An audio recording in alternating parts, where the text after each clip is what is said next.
자, 그 다음에 이제 우리가 부패와 관련해서 또 이제 중요하게 봐야 될 게 초기 부패 판정법입니다. 그러니까 이 초기 부패 판정법은 그러니까 문제 보기로도 꼬박꼬박 나오는 거지만 단독 문제로도 여러 번 나왔어요. 그러니까 단독 문제로는 이제 부패 중에서 제일 많이 나왔던 파트라고 생각하시면 돼요. 자, 그럼 초기 부패 판정법 보도록 할게요. 자, 초기 부패 판정법은요, 어떤 걸 통해 가지고 우리가 초기 부패를 판정할 수 있는지 그 방법들하고요. 그 다음에 이제 수치가 있는 것들은 이제 수치까지 좀 기억해 두실 필요가 있어요. 그래서 초기 부패 판정법 확인을 합니다. 자, 제일 먼저 나온 게 관능 검사죠. 관능 검사. 자, 관능 검사를 통해 가지고 우리가 초기 부패를 판정할 수가 있어요.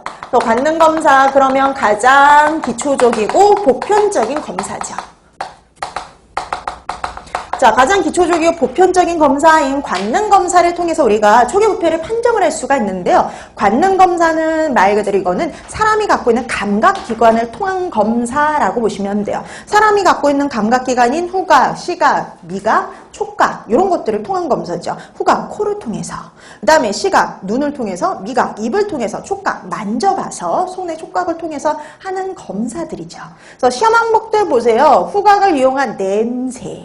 그래서 우리가 뭐 암모니아나 아니면 어떤 부패취, 산패취가 나는지 냄새를 맡아보는 거. 그 다음에 눈을 통해서, 시각을 통해서 색깔의 변화를 보는 거죠. 변색이나 혹시 퇴색되진 않았는지, 광택이 있는지 없는지 이런 것들을 확인을 합니다. 자, 그 다음에 미각.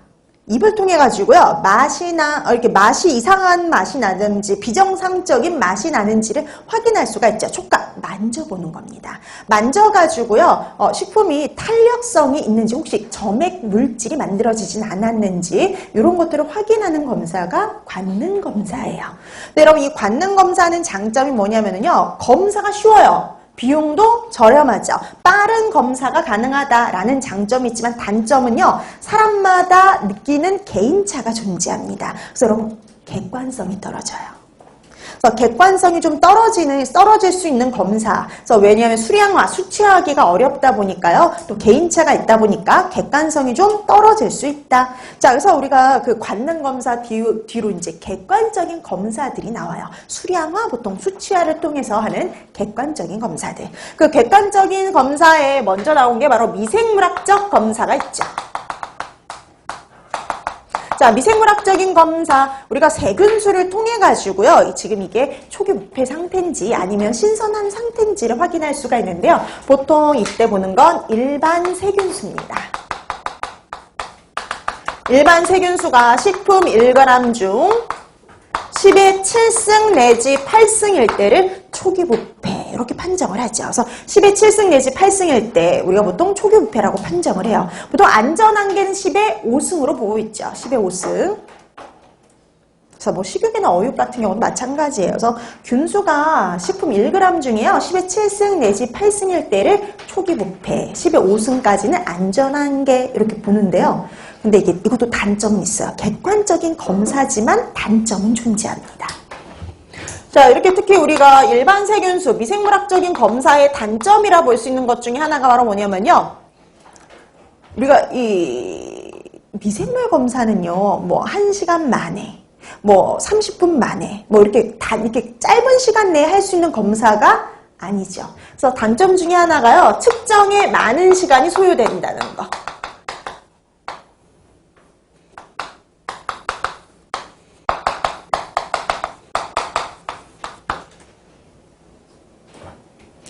그 다음에 또 하나가 뭐냐면요, 모든 식품에 적용할 수는 없어요.